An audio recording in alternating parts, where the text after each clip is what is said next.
There are many well, I'll start. I was on the wrong page. I'm like, wait, where's the teaser? Okay. This is often how we start out.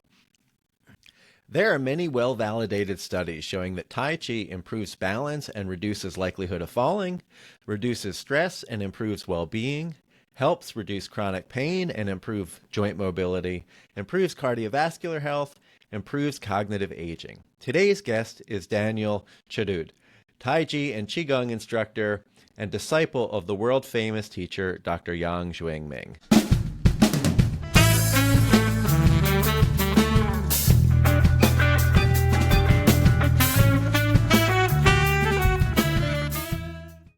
Welcome to the Thrivology Lab podcast, where we explore the science, philosophy, and practice of thriving.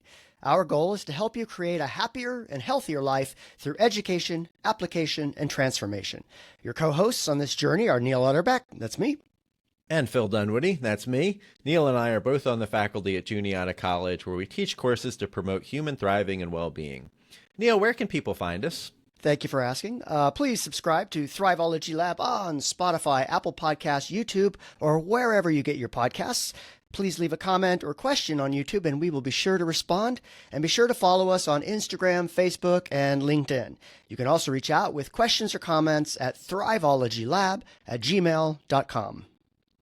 In today's episode, we welcome my friend and martial arts colleague, Daniel Chadud. Daniel is an instructor of both Tai Chi and QiGong and regional director of Yang's martial arts schools in South America. He resides in Santiago, Chile, where he teaches both Tai Chi and QiGong. Daniel was accepted as a formal disciple of Dr. Jwing-Ming in 2021. Dr. Yang is one of the foremost international experts on Chinese martial arts and QiGong.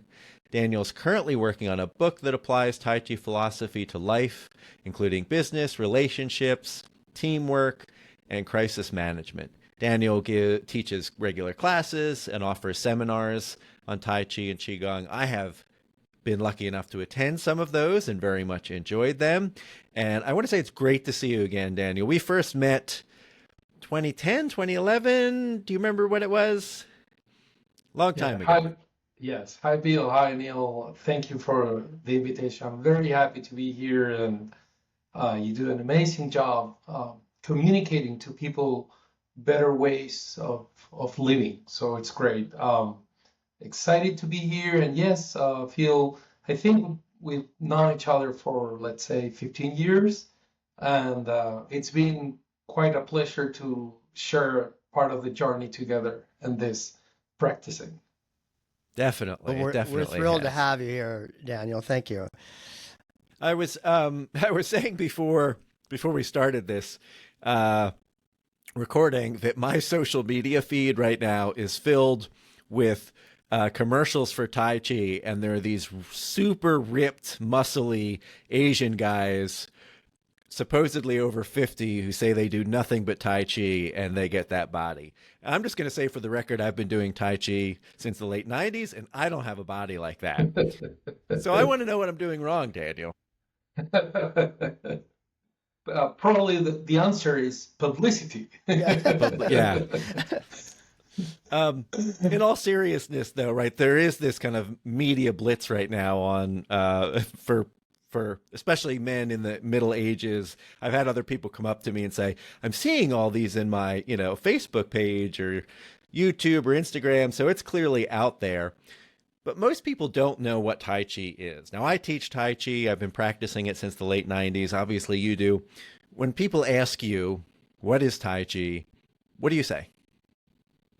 Well, first of all, when people is familiarized with the concept of Tai Chi, is the practice, is the Tai Chi Chuan.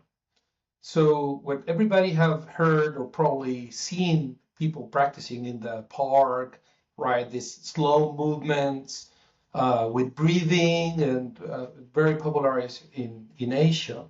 That's called Tai Chi Chuan, right? It's a practice. So it's the application of a philosophy that philosophy is called Tai Chi, by the way.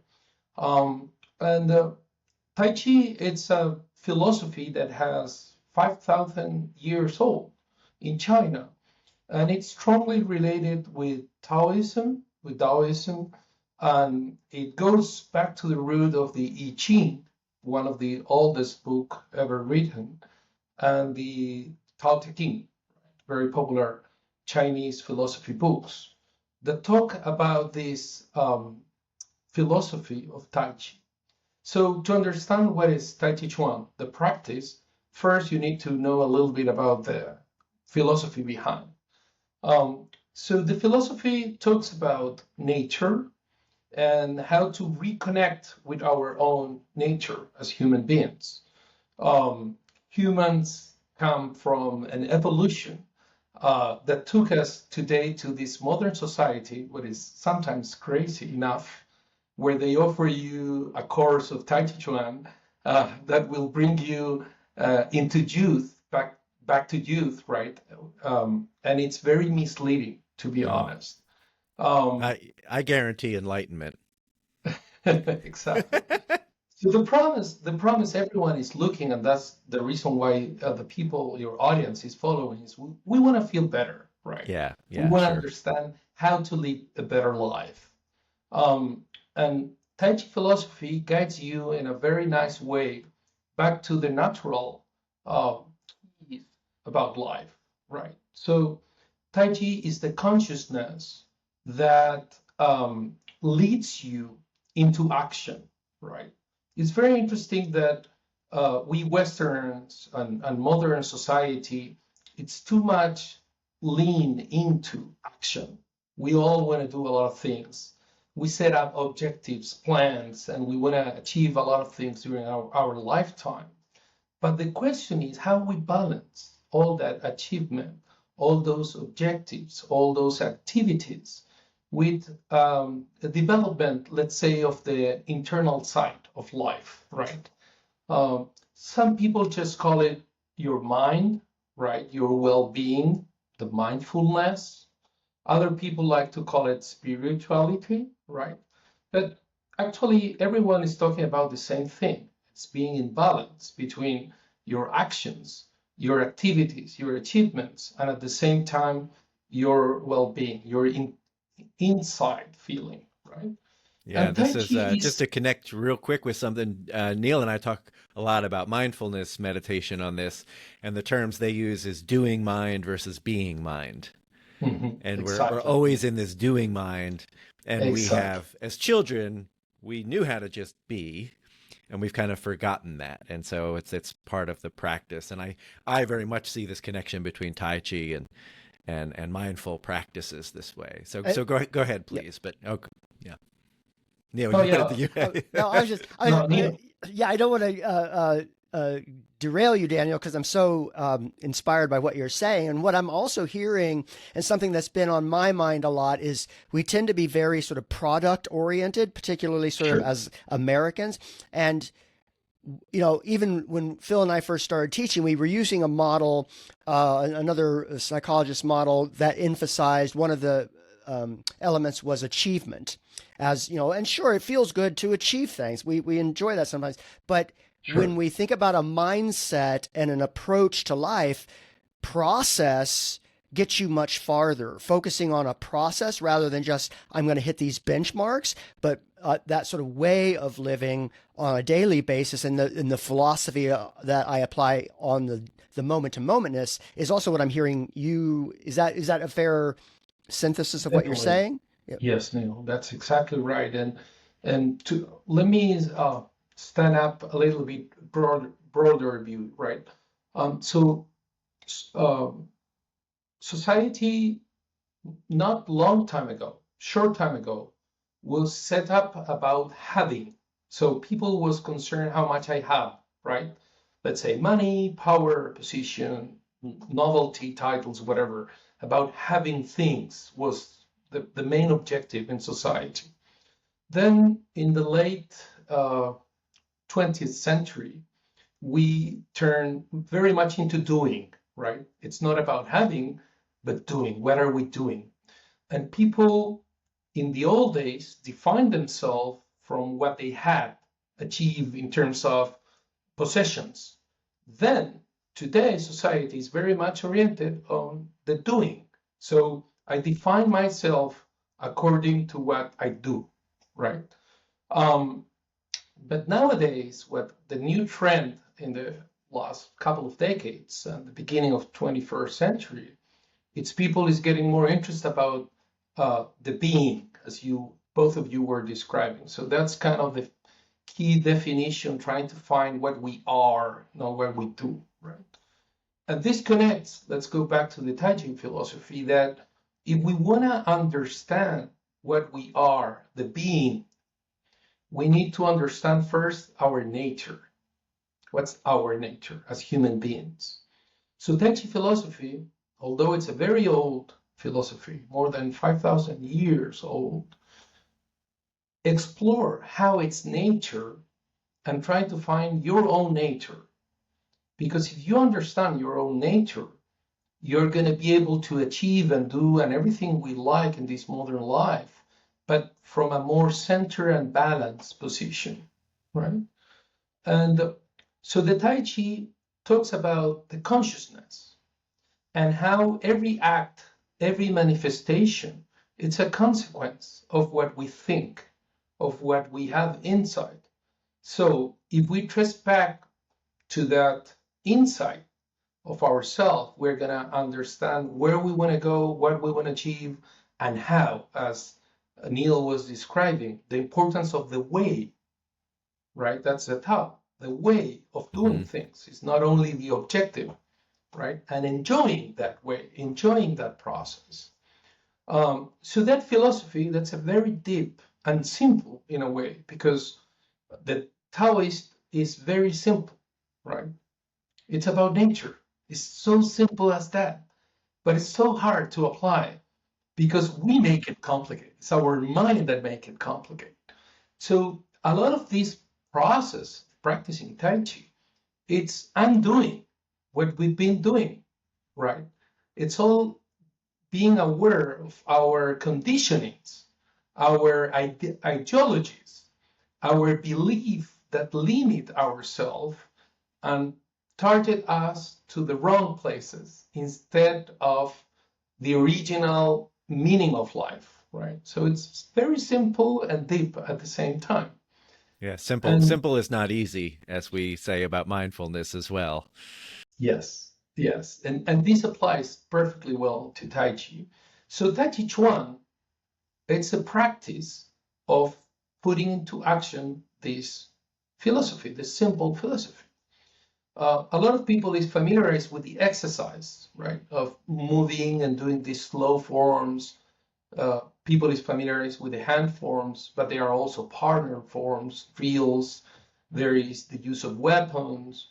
The meditation, the sitting meditation, is part of the practice of Tai Chi Chuan too. But all these exercises are intended to be able to go inside, know yourself, conquer yourself, develop awareness, and being able to balance your doing with your purpose life. That's the deep meaning of those exercises. Of course, there is all the secondary benefits of practicing, right?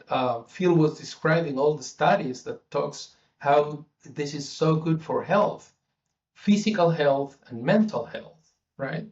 So there's a lot of benefits of doing this, but the main purpose of the original purpose of the practice, it's going even deeper. It's not only about having a healthy life and mind, body and mind, but it's also a more transcendent philosophy. Yeah, I mean, it's you've used the word balance several times. You know, the Tao is a it's a path, it's a way, a life philosophy, right? A way of approaching the world that is very much rooted in nature. Um, especially because you brought up this term balance several times, and some of our viewers or listeners will be watching on YouTube. Most will not be, but will be listening to the audio. I can see, Neil and I can see behind you, you have this beautiful picture of a yin-yang kind of wrapped with a wave. And you see the yin-yang used as this symbol in Tai Chi quite a bit. And obviously there's a connection historically with Taoist philosophy. given your references to balance and whatnot, what's the connection? What is, other than just this cool symbol that people put on T-shirts and hats, what is this yin-yang thing? So you're going to the main, probably the central idea in Tai Chi is yin-yang, right? The yin-yang symbol. Yin-yang symbol talks about polarity. But a lot of ideas around yin-yang symbol in the West are that yin and yang is these two polarities. And they concentrate about the yin and the yang, the white and black, right? The feminine and masculine force and how they interact. But the truth is, and Phil was hitting the nail, is about the balance between both of them. So when you look at the yin-yang symbol, you see the black and the white. But if you notice more detail, inside the white, there is a black dot. And in the black, there is a white dot. And that dot means the balance, how every yin needs a yang to balance itself. And probably the most interesting part of the symbol is the S, that is the connection between the black and the white. Because you could have a black and white separated by a straight line. That would be a polar world. But if we use the S inside a circle, we're talking the balance. It's about blending the yin and the yang, right? So that's the philosophical part. But how we apply that in life? If we're going to do, because doing is a yang activity, it's an active activity, of course, you need to understand what's behind that action. What is the intention, right? And between the intention, that's the mind, and the action, that's the body, there is a feeling. That's the S, is the connection. And one of the key things to develop in life is the ability to feel what we're doing. That's something we neglect most of the time. We focus so much in achieving and the action to achieve that we forget how we feel about it. And the feeling is the tool, is the key tool you develop in this practice to be able to reconnect the yin, the mind, the spiritual side, with the action and the body.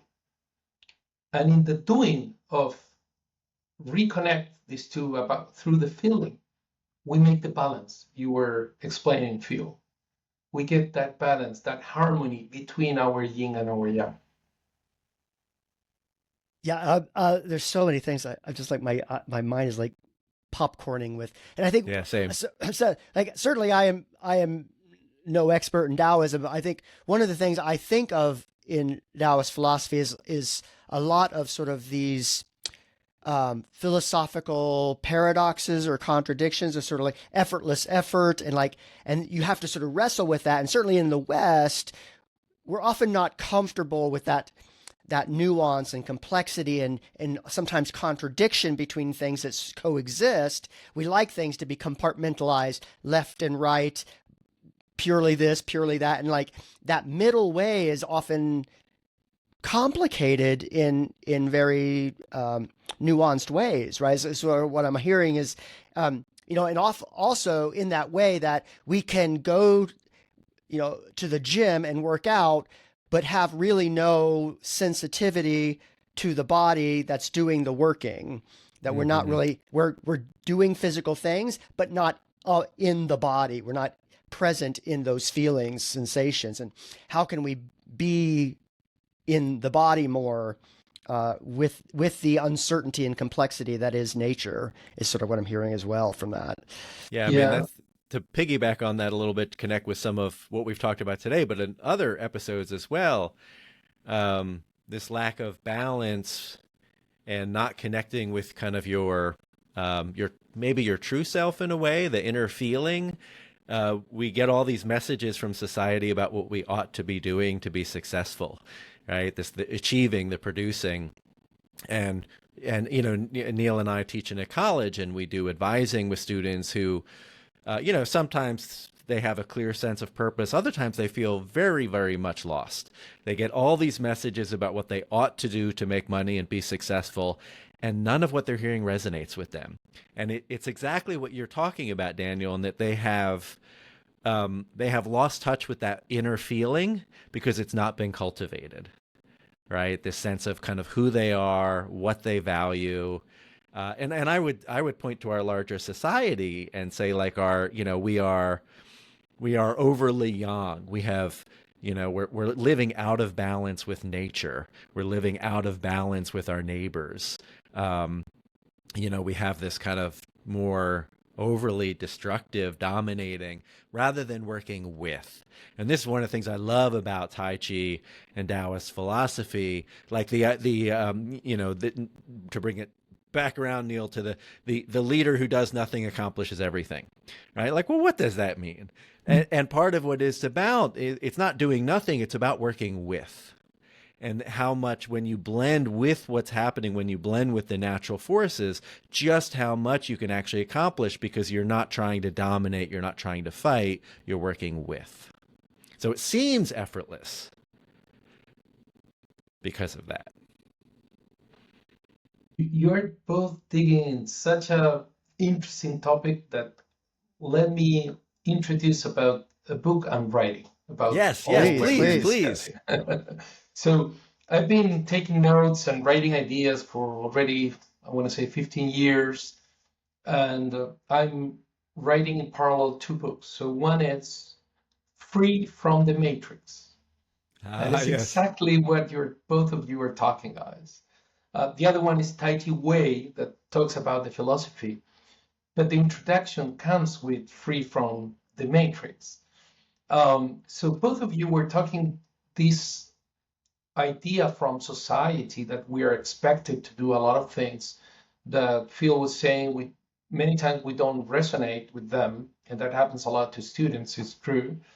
And Neil was talking about the contradiction that we found with a lot of things that happen in life and how Taoists describe them. And the reason is we have been programmed to think in a certain way too much the matrix. And the matrix is basically society, right? So civilization was based on building stories that are not necessarily true, but we all work and function as if those stories were true, right? And that structure is necessary in society, by the way. It's the only way to coordinate and to develop humanity in the way that has been developed. But the problem with this is that when we overemphasize that structure, that's the yang side, as you were describing, too much on the doing, and we don't reflect and we don't connect enough with our feelings and our intentions and our mind and our spirit, then we are in an unbalanced situation. And that's a reality of modern times. So the matrix is not necessarily wrong. Let's me state on that. It's not a bad thing. It's a necessary, but it's overdeveloped. And the way to handle this into a happier life, a better enjoying of the life, is to balance with the internal side, to go back to the origin, to our nature, to understanding what are our real needs and how we tune. And this Free from the Matrix, this book I'm writing, it's not a new idea, right? Let's be honest. This has thousands of years. And if you study Taoist text and Buddhist text, they all say there's 4 paths, there's 4 stages for getting free from the matrix. I don't know if you want to hear about them. Yes, we do. So the first stage is self-recognition.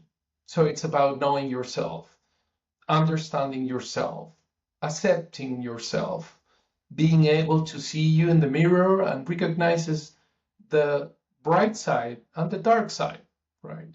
In harmony, accepting it, and hopefully that self-recognition will lead you into a self-conquering. So being able to handle yourself, to achieve your goals and your dreams, but in a balanced way with what you are actually, right? Your bright and dark sides.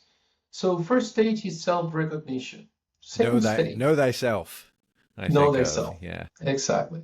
So second stage, it's building the awareness. So it's not only I understand myself, but I became aware how the world is. So this time is looking outside, understanding how society works, how the world moves, right? How nature works. When I say nature, it's outside nature. So it's not only knowing our inside nature, but being able to understand and handle in the outside world. The third stage is awakening. And awakening implies, and this is the stage we've been discussing, how we balance between ourselves and the rest of the world, how we get tuned, how we harmonize, right? And this is kind of when you start getting out of the matrix, that you're able to live in the matrix, but being free from the matrix, not being necessarily limited.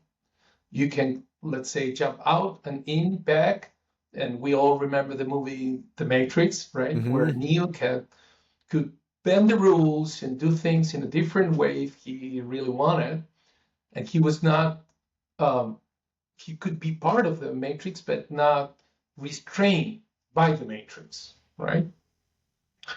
That's And then such a comes hard the balance to pull off because oh I yeah, myself feel, I feel that pull. I get into the matrix and I get pulled further and further, and it's easy to lose. It's easy to lose touch, lose that center. To me, this is why I love going. For example, you and I met at the YMAA retreat center in California. sure, And then just recently, we met up in Massachusetts at another YMAA gathering. These retreats, Neil and I lead a retreat. We bring students to Costa Rica every year. The point of those retreats is to try and reconnect yourself with your center, with your values, because it's hard to maintain that in the storm, in the yes, matrix. because the matrix is like a hamster wheel, right? Hmm. It's a hamster wheel, so you need to be running. You don't stop. At a certain point, you get tired. You feel you're not progressing, right? And these retreats that Phil is describing, it's a great help to be able to get out, take a break, breathe, right? Reconnect with yourself, and then go back to the cycle. And by the way, life, it's about experiencing the real life, the matrix. I don't believe uh, retirement is a permanent thing. We have to use it as a break. But the real challenge in life, it comes with work. Uh, if it's part of your plan, making a family, right? Achieving some stuff and putting some goals is part of life experience, right? But it's important to be able to jump in and out and try to not be so much restrained. And also, as Neil was saying, being able to understand these contradictions, because life is full of contradictions, and the reason is that's because we don't live life in a real way. We live it through the matrix, and that's part of our ideology. So when we confront reality, we start seeing these contradictions, right? And Yeah, it's kind of a call to wake up. to me, this very much connects with the Taoist. There is a skepticism and a distrust of labels and language, and the Tao that can be named is not the true Tao, right? That classic line, and because we like, once we force things into categories that they don't naturally go, because we want that clear black and white situation, and so we warp what is naturally there. And this may seem like a stretch of an example, but we're seeing this uptick in political violence in the US right now. And the a number of the actors, shooters or whatnot, have not had clear political affiliations, left or right, but both sides are trying to push them into the other side as a label because we want things to be simple. You're either all good or you're all bad. You're on my side or you're on the other side. And in doing that, we create this artificial separation, right? We fail to see the white inside the black and the black inside the white, right? This is I think this is gosh, it's so much a part of what we're struggling with as a society right now. And I think also something Phil and I often talk about in classes, we've been talking about balance, but I always talk about it as a balancing, that it's always a process of negotiating internal, external, like all these different forces. I can't just like block something out. I mean, that leads to physical health problems. It leads to sort of relational health problems. Like as soon as I start blocking out the ebb and flow of different forces, but rather dancing with or flowing with those forces is how I can live in this balancing state. And I think we often, in that same achievement marker, we want it to be done. I want to achieve balance and then I'll be done. Yeah, exactly. Once I've found that, then but it's that continuum throughout life, death, and perhaps beyond, if you believe that. Daniel, you said, so the first of the four was the internal self-recognition. The second was the external of nature, What's the third and fourth? Awareness. The third is awakening. The third is awakening. So it's being able to, when you awake, you're capable to reconcile the world and yourself. Is the third stage. It's the S, again, the yin and the yang first, like the symbol, right? So the first stage, self-recognition, is the yin side. You first need to understand inside. And then comes the yang, that's outside world. That's awareness. Third stage is the S. It's integrating yin and yang, internal and external, the world and yourself. That's called awakening. But the question is, what is number 4? Yeah, jumping in and out of the matrix. That was how you phrased it. It's called crash the nothingness. Crash the nothingness. That's empty. That's the yin-yang becomes nothing, a point. No polarity. No Chi polarity. State. Yeah. And when people ask me what that means, because it's very theoretically complex, right? There is a story that's I found it really interesting to understand. So probably if you have heard the story from Dr. Yang, it's it was this kid in China, and this is actually a real story, many centuries ago. So this young kid was a great archer. He was really skillful at archery. And one day he saw an old man that was selling oil in these big bottles. In the old times, they were carrying oil to sell. And he saw this old man was really skillful. He could use a small spoon, and put the oil into small bottles for the customers in a very skillful way. He didn't lost a single drop using this spoon. And so the young kid came and asked the old man how he did it. That was really amazing. And he said, no, that's not amazing. And he will bring a chair, stand at the chair, raise up the spoon, and let the oil go slowly into the bottle without losing a single drop. And the kid would be like, that's amazing. How did you do it? And the old man says, that's not amazing. You want to see something amazing? Sure. He grabbed an old Chinese coin with this hole in between, put it in the bottle, and then he goes to the second floor of the building and dropped the oil slowly into the hole of the coin, into the bottle. And the kid was, wow, that's so amazing. And the old man came and says, kid, that's not amazing. It's just training. And he left. So the kid started thinking about it, and he says, well, that old man, he's right. I'm the best archer in my town, and the reason is because I practice more than others. I'm always practicing. I wake up and practice at night. All my life I've been practicing. That's the reason why I'm better. And if I want to achieve more, I need to practice more. So he wake up. That's again the self-recognition and the process of awakening. And then this boy became a famous archer. He was part of the emperor's bodyguard, became the most famous archer in Chinese history. And after at a certain point, the guy retired and went to live to the mountain. Many decades after, a good friend tried to look for him, searching every Chinese town until he found it deep in the mountain.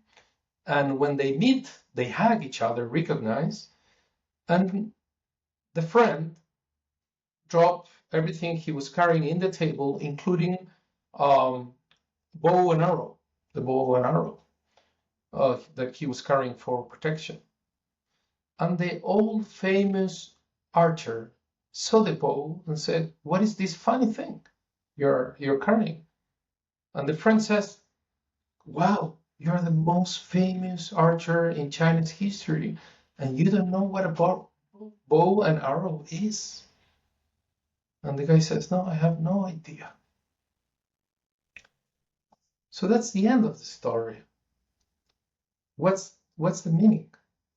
That after you've developed your life, you've done your self-recognition, you understand the world, let's say you conquer yourself, there is a point you need to drop that path that took you to that place.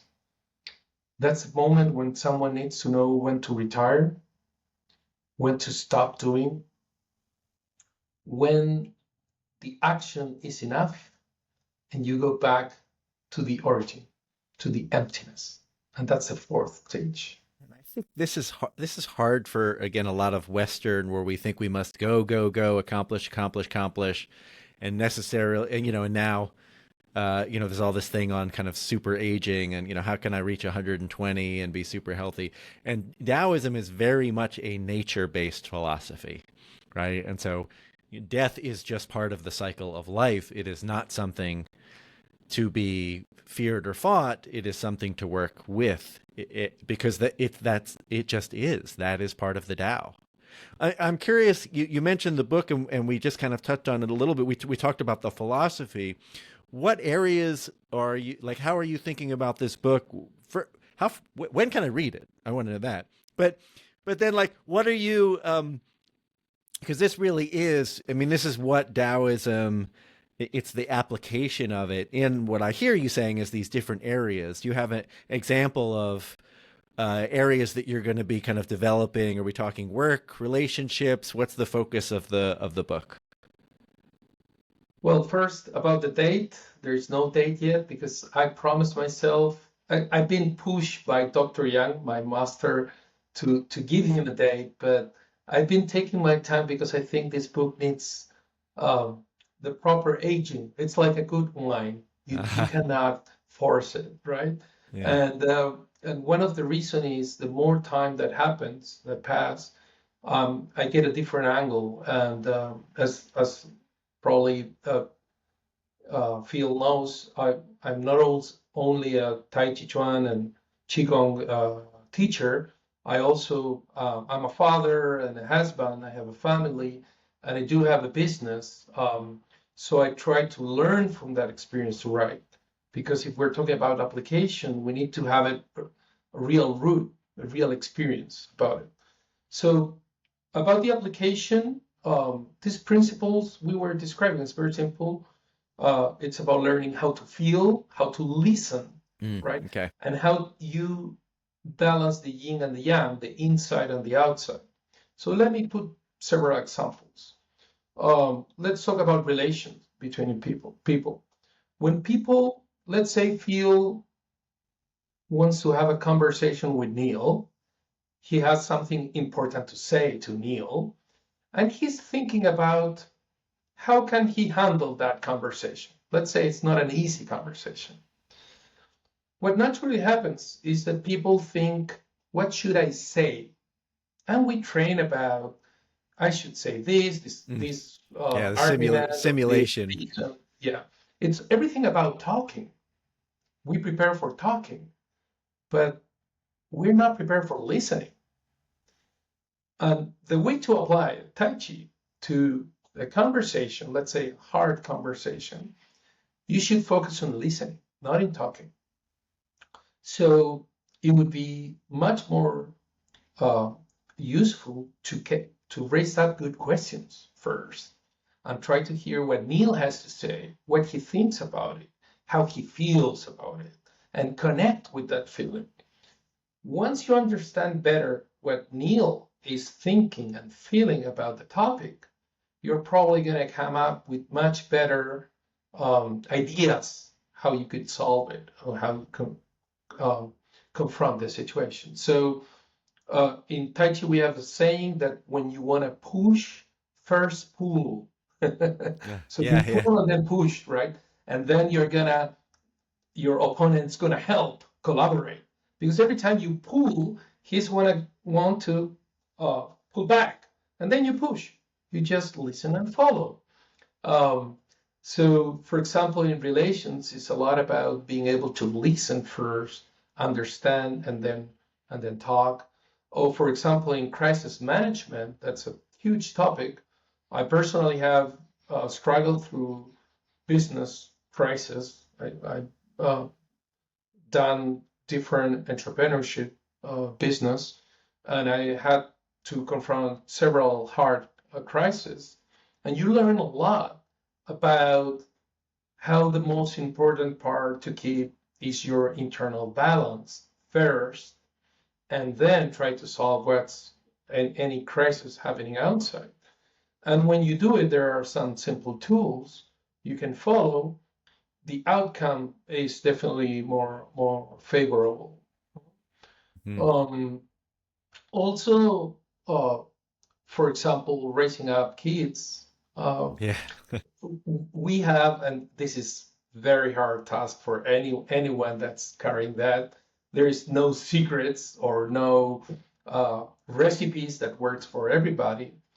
But when parents understand the kids' nature and approach them from their understanding and not your, as a parent, understanding, the outcome again comes much better.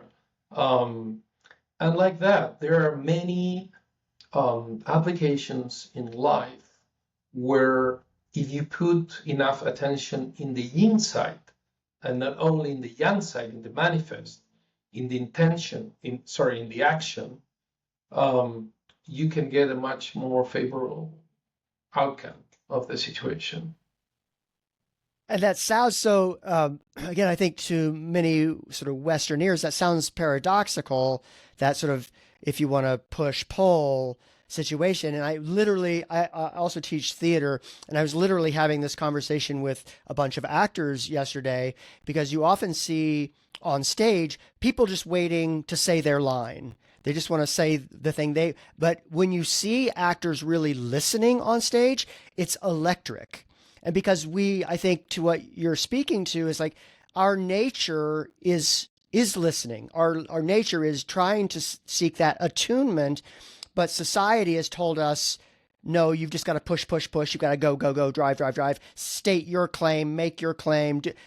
And that's it sounds counterintuitive, but it's actually what I'm hearing you say is more in alignment with our true nature than the matrix way we've been living. Yeah, definitely. And if you see the original people, the ancient cultures, they're a lot about observation, right?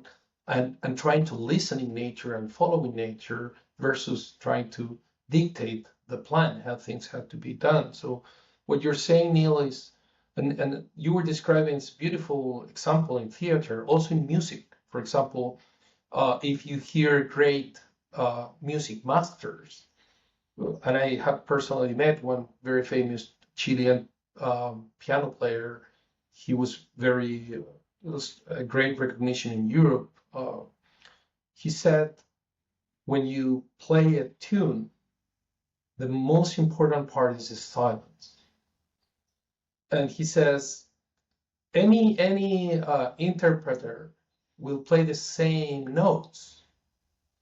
The difference is the silence between the notes. And there is, when you find that timing, when you connect, when you get that feeling, when is the silence? Then the music is touching. When the notes are perfect, like a computer playing a music, it's not touching. It's perfect and it's not beautiful. It's not touching. When you get that feeling, as you were saying, Neil, when the actor can listen, when the musician know where the silence is, then that connects magically, right? And that's the That's art. that's beautifully put, Daniel. It is. It is. I mean, I play bass in a couple of projects, and I've always found if I'm focused on playing, I'm not going to sound nearly as good as if I'm focused on listening. And I think in the beginning, all of us think, well, I have my part I need to be playing, and so that's what we're focused on. And the shift you need to make is to be listening. And yes, you're playing, but that part happens as part of listening because you're working with at that point. Right. And there's this harmony that doesn't happen when if everyone's just playing without listening. Right. That does not work. But it's a subtle difference. Like I've talked with students about this musically, and of course it's a big emphasis in Tai Chi.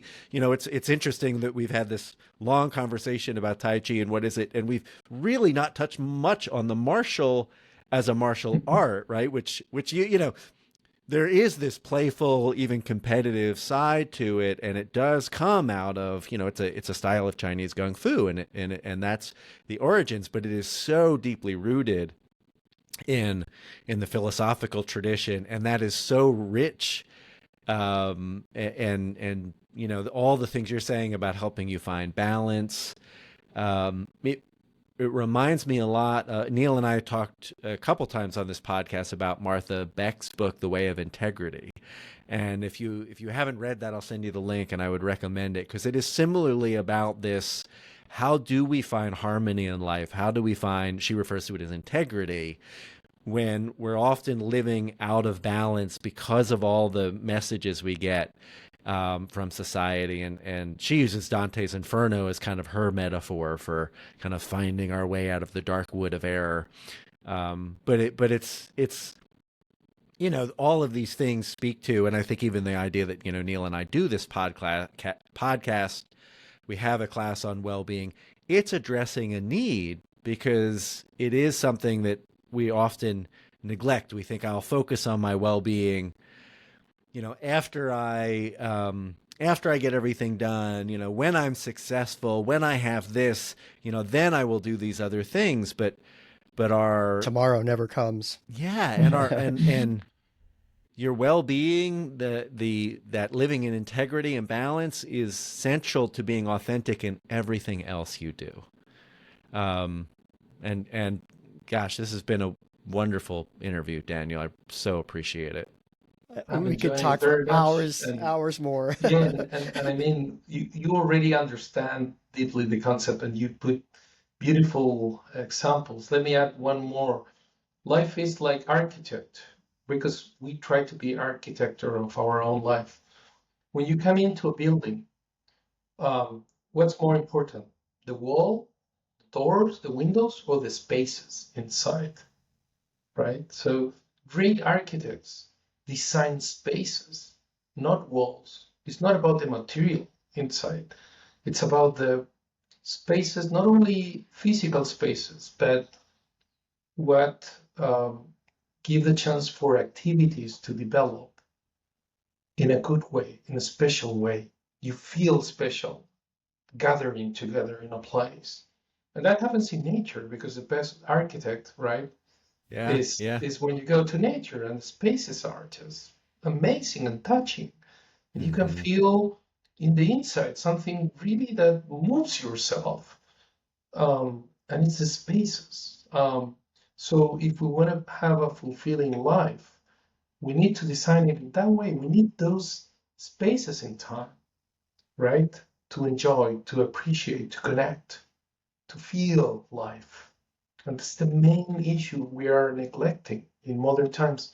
Everything is so much rush, rush, rush.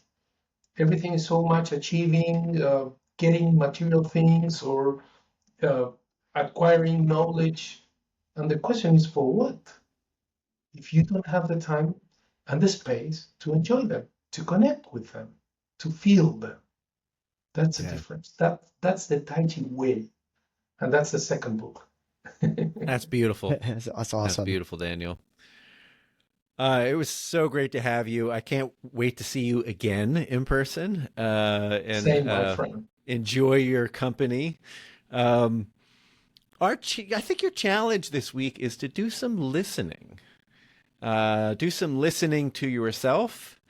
And I'll say this, this can it does, that's not necessarily a comfortable thing because you may listen and discover, I feel very out of balance, right? But I'd say that's okay. That's that self-knowledge. That's that first step that you mentioned. And that way to integrity, that way to living in harmony and balance, that is the root of it, is knowing when you're getting out of balance, because as have come up several times here, you never get it and then keep it. I am always struggling with this. I think I always will be. Um, yeah, I mean, No, it's life, right? That's it the is. Matrix No, throws these curveballs at us, yes. and so we have to learn how to live in harmony with ourselves, with each other. Gosh, we could use more of that. Let me share a small advice for everybody. It's very simple. Go It's for it. not nothing. Let's try a lot of our choices, because choice is a big thing in life. We center in one thing. For example, if something is convenient, right? Or other cases, we choose when we feel well emotionally about something. So people say, follow your heart. That's not necessarily a good thing, right? The question is, when we choose, can we choose that is convenient and makes you feel good? So let's try to focus in choosing to get the balance, the yin and the yang, the rational side, the emotional side. When a choice involves both at the same time, in that integration, you'll make good decisions. Every time you choose only through convenience or only because you feel good, you're probably making a mistake. So let's try to apply that simple idea. I think, That's that goes to career advice. I mean, so many of us, and I'm totally guilty of this, accept opportunities because they are, quote, good opportunities and will look good on my resume, but they may not actually resonate with me. Right. And so what I hear you saying is, well, what I tell my students as well is you want the merger. You want both of those. Yes, you want it to be a good opportunity. You also really want it to resonate with your values, with your beliefs, with who you are as a person. all right, friends. Thank you again to Daniel Chadud. The wonderful, wonderful interview. That's it for this episode. Friends, please subscribe to Thrivology Lab on Spotify, Apple Podcasts, YouTube, or wherever you get your podcasts. Leave a comment or question on YouTube and we'll be sure to respond. And be sure to follow us on Instagram, Facebook, and LinkedIn. And if you have any questions or comments, or if there's a subject you'd like to hear us discuss, please reach out to thrivologylab@gmail.com. Thrive on, my friends. Thrive on.